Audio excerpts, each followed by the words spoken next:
Layla was the quiet wife, Samir the respected husband.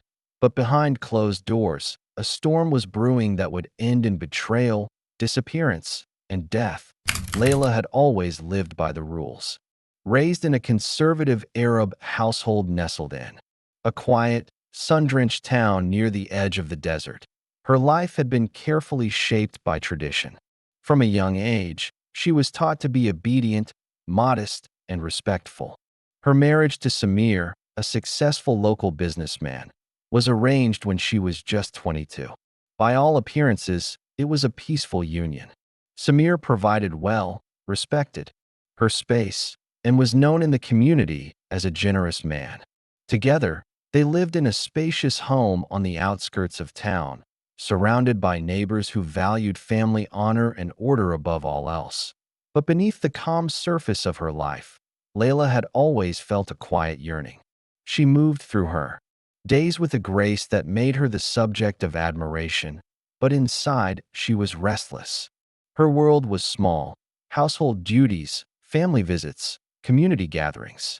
She followed the expected rhythm, but it never felt like her own. There was a weight in her chest she couldn't describe, a constant sense that something was missing. That changed the day she first laid eyes on Zafar. Zafar was a purebred Arabian stallion kept at a stable just outside of town. Layla had gone there by chance, accompanying her younger cousin who had taken up riding lessons. While the instructor spoke with the child, Layla wandered through the open-air stables, drawn by the gentle sounds of hooves and the scent of hay and earth. And there he was, tall, muscular, powerful. Zafar stood apart from the other horses. His coat shimmered silver in the sunlight, and his eyes carried a strange intelligence, as though he understood far more than an animal should die in that moment. Something shifted in Layla. Her breath caught, her pulse quickened. She couldn't look away. It wasn't just his beauty. It was what he represented: wildness, power, a life unbound by rules. She began returning to the stable on her own, saying it helped her relax, that she enjoyed the peace. At first, no one questioned her. After all, horse riding was a respectable hobby. But Layla wasn't riding. She was watching, feeding, brushing. She spent hours with Zafar, speaking to him in whispers, running her hands through his mane, listening to the way he breathed as if he were her confidant. Over time, her visits grew longer and more frequent. She found excuses to leave the house, to escape the structure of her life for the silence of the stable.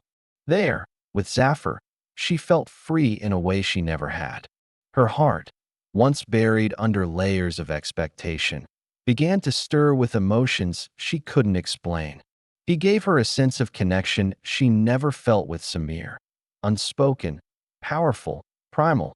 But with obsession came secrecy. Layla stopped telling Samir where she was going. She became guarded, her phone always close, her routines shifting subtly. Samir noticed the change.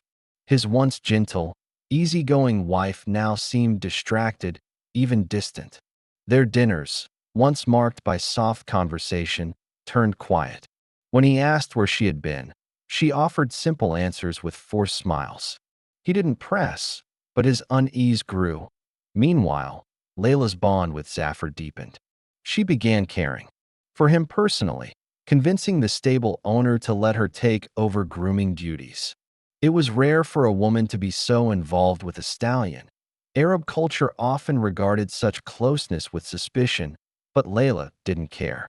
She felt alive when she was near him, her thoughts clearer, her mind untethered from the rules that had shaped her since girlhood. In the privacy of the stable, she began writing in a small journal, her thoughts poured out in secret. She wrote of feeling trapped, of dreams buried beneath duty, and of a connection to something she didn't understand but couldn't resist. Her words were intense, at times chaotic, yet filled with yearning. The journal became her second escape, one that carried all the emotion she couldn't share aloud. But in a small town, secrets rarely stay buried. The stable hands began talking. A few strange looks, unspoken questions. Rumors trickled into the community. A woman spending hours with a stallion. What was she doing? Why always alone?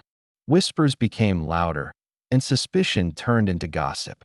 Samir heard fragments of it and dismissed them at first, unwilling to believe his wife could be at the center of such talk. But the unease remained. Something was unraveling, slowly and quietly. Layla had opened a door she couldn't close, a path that began with longing but was now leading somewhere darker.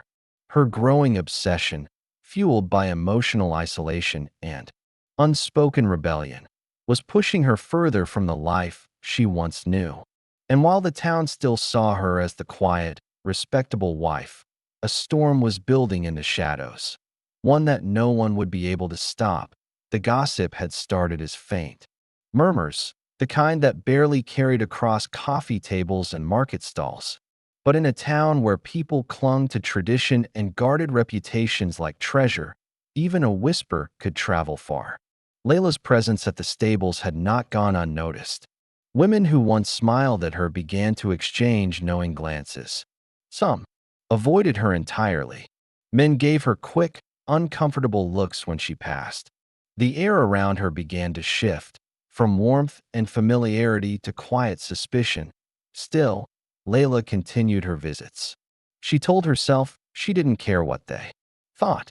The connection she felt with Zafar was too strong, too consuming to walk away from. Her time at the stable was the only place she felt like herself. Away from judgment, away from the constant expectations. The horse responded to her like no other. He would trot toward her the moment she appeared, nuzzling her shoulder with an almost human sensitivity. She found comfort in the routine, brushing his coat, feeding him by hand, talking softly as if he could understand every word. The outside world faded when she was with him, but Layla wasn't as invisible as she believed. One of the younger stable hands, a teenager tasked with sweeping the barn and feeding the other animals, began watching her closely. He didn't mean harm at first, he was just curious. But as the days passed, what he saw disturbed him. The time she spent with Zafar wasn't like anything he had seen before. Her affection was intense, lingering. Her focus was unwavering. She rarely acknowledged anyone else. It was as if the horse was the center of her world. Eventually, the stable owner pulled her aside. He was kind but firm, telling her that her visits had to be reduced. Too many people were talking, and business was starting to suffer. He didn't accuse her of anything outright, but the message was clear. Layla was becoming a problem. That night, she sat in the dark of her bedroom, turning the stable's rejection over in her mind. She felt humiliated, then angry. The one place where she found peace was being taken from her, and she couldn't even explain why. Not to Samir, not to anyone. Samir had been watching quietly all along. At first, he chalked up Layla's absences to stress or boredom. But as the rumors grew louder and her behavior more distant, his doubt turned into paranoia. He followed her one afternoon, staying just far enough behind to remain unseen. He watched as she walked into the stable and disappeared into Zafar's stall. He stayed there for hours, waiting, his hands clenched, his thoughts racing. When she finally emerged, her face looked calm, almost euphoric. Samir said nothing that night, but something inside him broke. In his world, a wife's loyalty was sacred. Her obedience, her modesty, her role, they were not just expectations, but foundations of honor. To think she might be crossing those boundaries, and with an animal no less, filled him with shame and fury. But he had no proof, no hard evidence, only a storm of emotions that he buried deep behind a stoic expression. Layla noticed the change. Samir became colder, quieter. He stopped asking where she was going or what she was doing. But his silence wasn't indifference. It was something far more dangerous: calculation. He began asking subtle questions around town, pressing the stable staff for details, watching Layla's every move. What he discovered only deepened his suspicion. One of the stable boys mentioned that Zafar had become aggressive when anyone but Layla tried to approach him. Others whispered that she had once tried to sleep in the barn during a thunderstorm, refusing to leave the horse's side. The more Samir learned, the more convinced he became that something unnatural was happening. He didn't know what exactly, but he knew it had to end. His pride, his name, his standing in the community, they were all on the line. Layla's actions were tearing apart the carefully built image of their marriage. And whether it was love, madness, or something darker driving her, Samir was determined to put a stop to it. But Layla was too far gone to see what was coming. Her thoughts were consumed by Zafar. At night, she dreamed of the two of them running across endless dunes, away from everything and everyone. She no longer cared about appearances or consequences. She believed her connection with the horse was fated, a bond deeper than words. She didn't know that every step closer to Zafar was pulling her further into danger. What she thought was freedom was quickly becoming her undoing. And in the silence between them, something irreversible had already begun. The tension inside the Rahman household had become unbearable. Samir spoke less with each passing day, but his silence was louder than any words. He had started locking his phone, coming home late, and watching Layla with a cold, guarded stare. She tried to ignore it, pretending things were normal, but the atmosphere had changed. Meals were eaten in silence. Doors closed a little harder. The space between them, once bridged by habit and duty, now felt like a canyon. Layla buried herself even deeper into her routine with Zafar, refusing to acknowledge the unraveling threads of her marriage at the stables. The tone had shifted too. The stable owner was polite but distant. Staff avoided her eyes. She noticed. The conversations would stop when she entered the room. Zafar remained her only refuge. He was still responsive, still gentle under her touch, but even the horse seemed agitated at times. Some days, he refused to eat until she arrived. Other days, he kicked at the stall walls without warning. Layla convinced herself it was a reflection of her own emotions, both of them feeling trapped, both desperate to escape something they couldn't name. Samir, meanwhile, had begun taking steps behind the scenes. He visited a local private investigator under the cover of a business trip. He handed over cash and a list of questions. He didn't want just suspicions anymore. He wanted facts, photos, patterns, evidence. Within a week, he had them. Images of Layla brushing the horse tenderly, lingering far too long. Logs of how often she visited, how long she stayed. One report mentioned she had once stayed after the stable had officially closed, convincing the staff to let her finish just one more chore. It wasn't illegal, but it wasn't innocent either. When Samir confronted her, it wasn't with anger. It was with cold clarity. He showed her the photos, the records, the patterns. Layla didn't deny them. She couldn't. But her reaction shocked him. She wasn't afraid. She didn't beg or explain. She looked at the papers with distant eyes and calmly told him he didn't understand. That was the final blow for Samir. Not the photos, not the rumors, but her indifference. In his eyes, it confirmed everything. Layla had chosen the animal over her husband, over her dignity, over their life. The very next day, Zafar was gone. Layla arrived at the stables to find his stall empty. The gate was open, the hay untouched. The owner wouldn't meet her eyes when she asked where he was. Someone had taken the horse overnight. The locks weren't broken. No alarm had gone off. She screamed at them, demanding to know what happened, but they said nothing, just nervous glances and shrugged shoulders. That night, she returned home and confronted Samir. Again, he said nothing, just stared at her until she walked away, her heart pounding with dread. For the first time, Layla felt real fear. Not fear of being caught or judged, but fear of loss. Zafar was more than a horse to her. He was her escape, her secret, her freedom. And now he was gone. She couldn't sleep. She paced the house, called the stables, asked neighbors. No one had seen him. She checked nearby farms and even wandered the outskirts of the desert. There was nothing, not even tracks. It was as if he had vanished from the earth. A few days later, a stable hand contacted her anonymously. He told her Zafar had been sold, quietly, without records, to a buyer outside the region. No paperwork, no trace. The horse had been taken, away in the middle of the night under Samir's instructions. It was swift, deliberate, and irreversible. Layla collapsed when she heard.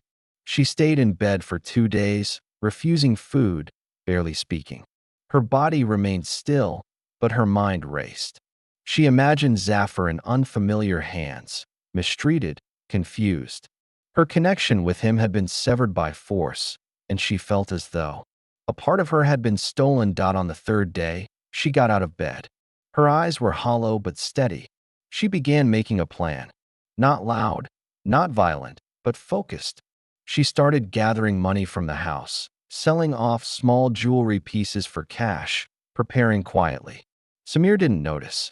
He was too satisfied with the outcome, thinking he had won, thinking the threat was over. But Layla was no longer grieving. She was transforming. Something inside her had changed. It wasn't just about Zafar anymore. It was about control, about freedom, about reclaiming what had been taken from her again and again by society, by expectation, by her husband. And while Samir returned to his routines, thinking order had been restored, he didn't realize that Layla's silence had become something else entirely. It was no longer retreat. It was preparation. The calm before the storm had arrived. In the days following Zafar's disappearance, Layla operated in silence. Her movements were slow and deliberate, masking the storm that churned inside her. On the surface, she returned to her routines, cleaning, preparing meals, answering neighbors with tight smiles. But underneath the calm, she was watching, listening, calculating. Each night, she would wait for Samir to fall asleep before slipping out of bed, tiptoeing to the living room, and opening her notebook. The entries she wrote were different now, less emotional, more focused. A blueprint for something irreversible was beginning to take shape. She had lost Zafar, and with him, she believed she had lost the last piece of herself that was free. But she wasn't going to let it end there. Samir had taken what she loved. He had crossed a line not even years of repression and obedience had dared to touch. Layla no longer saw her marriage as a binding contract, but as a cage. Every quiet dinner, every polite exchange, was a rehearsal for the final act. Samir had stolen the only thing that made her feel alive, and she would make sure he understood the cost of that betrayal. She began gathering information about his habits. When he left the house, when he returned, when he was distracted, what doors he locked. She studied him the way he had studied her, taking mental notes on his behavior. She noticed he had begun trusting her again, believing that with Zafar gone, her fixation had ended. The lack of tension in the house gave him a false sense of control. He didn't see the quiet revenge building in front of him. Late one afternoon, Layla visited the local hardware store, pretending to shop for household supplies. She picked up rope, gloves, and a small utility knife, all tucked carefully into a fabric bag. She told the cashier they were for gardening. No one questioned her. She was still, in the eyes of the community, just the quiet wife. Harmless, invisible. She used this perception to her advantage. The nights grew darker. Her dreams became fragmented, full of blurred images of Zafar running, Samir shouting, the desert swallowing everything. She barely slept, but when she did, she woke with clenched fists and a racing heart. She no longer feared what she was becoming. She welcomed it. The quiet, obedient girl she once was had vanished the moment Zafar's stall was emptied. What remained was someone sharper, colder, and fully aware of the price of silence. Then came the night she had prepared for. Samir had stayed late at a friend's gathering. Layla knew he would return half-drunk, tired, careless. She waited in the dark, sitting perfectly still in the kitchen, her breathing slow and controlled. When he arrived just after midnight, he dropped his keys on the table and went to wash his face. That was when she moved. No hesitation, No second thoughts. She followed him silently, her footsteps lost beneath the hum of the house. In the moments that followed, there was no chaos, no yelling. It happened with eerie efficiency. The rope, the knife, the gloves, each used exactly as she had imagined. Samir didn't have time to react.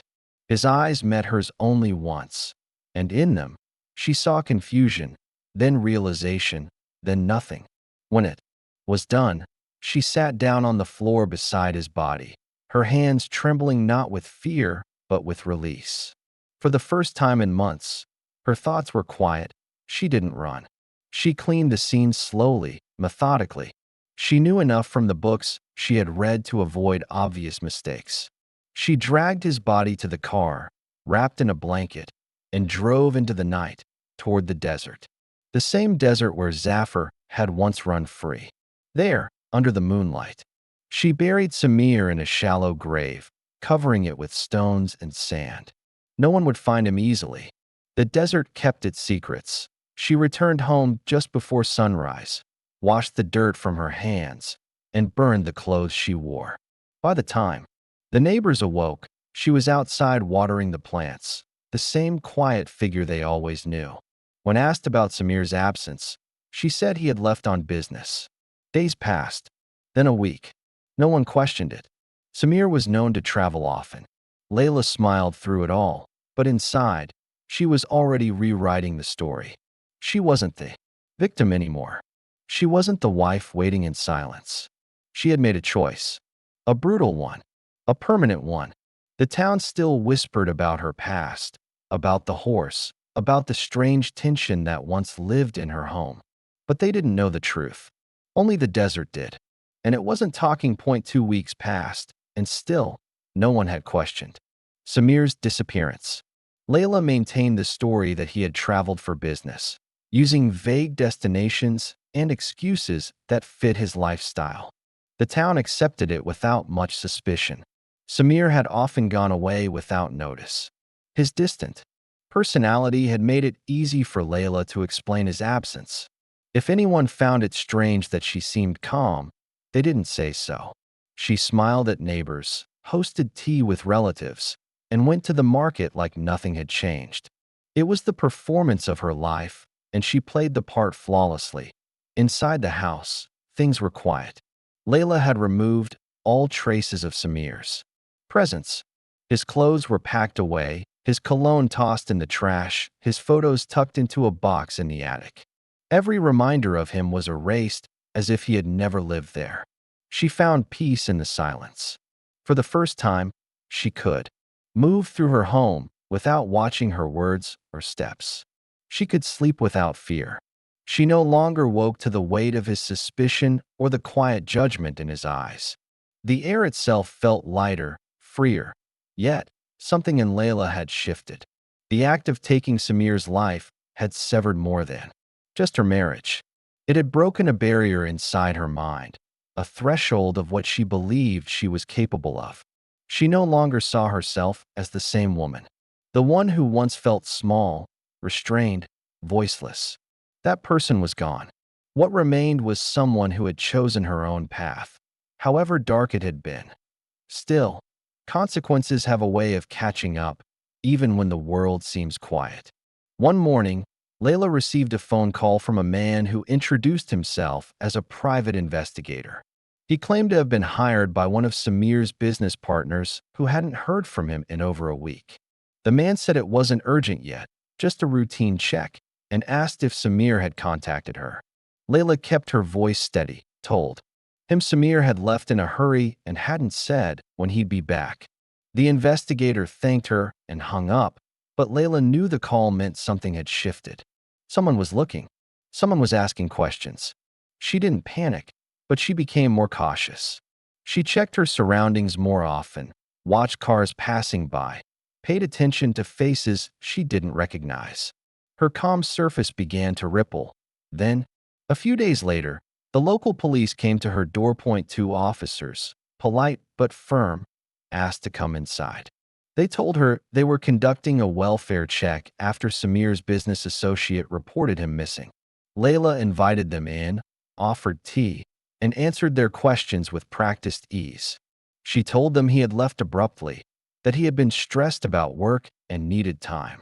She handed them an old business card of his and gave them a contact number that she knew no longer worked.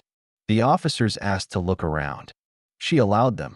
They found nothing unusual. As they left, one of them paused at the door and mentioned something offhandedly, that Samir's car hadn't been seen at the airport or in the city, that it was strange for someone to vanish without a trace. Layla smiled and said maybe he didn't want to be found. They left without pressing further, but their eyes lingered too long on her face. She felt the first sting of real fear since the night she buried Samir. Layla knew she had to be ready. She began planning again, not for escape, but for control. She reviewed every detail, every possible weakness in her story. She created emails from Samir's old account, sent messages to his contacts to give the illusion of life. She posted on his social media, carefully copying his tone. It worked, for now, but the pressure built slowly. She began to see shadows that weren't there. Cars she didn't recognize parked too long on the street. Her hands shook when the phone rang. Her dreams grew darker. Sometimes, she would wake in the night and imagine Samir standing in the corner of the room, silently watching her. Then, one morning, she returned to the stables. Zafar was not there. But she walked through the empty aisles slowly, touching the wooden beams, breathing in the dust. This was where it all began. Her escape, her downfall, her awakening. She stood in the stall where he used to be, closed her eyes, and tried to remember the way it felt when she first met him. The sense of freedom, the thrill of something untamed. That feeling had vanished. She no longer knew if what she had done was about love or madness. Maybe both. Maybe neither. But it was done. The man was gone. The horse was gone. And all that remained was the silence of the stable and the weight of what she carried with her. As she stepped out into the sun, the sky was blinding. The world looked the same, but nothing in her would ever be the same again. She walked slowly down the suburban street, her shadow long behind her. Somewhere, the truth waited to be uncovered. But not today. Today, she was still free.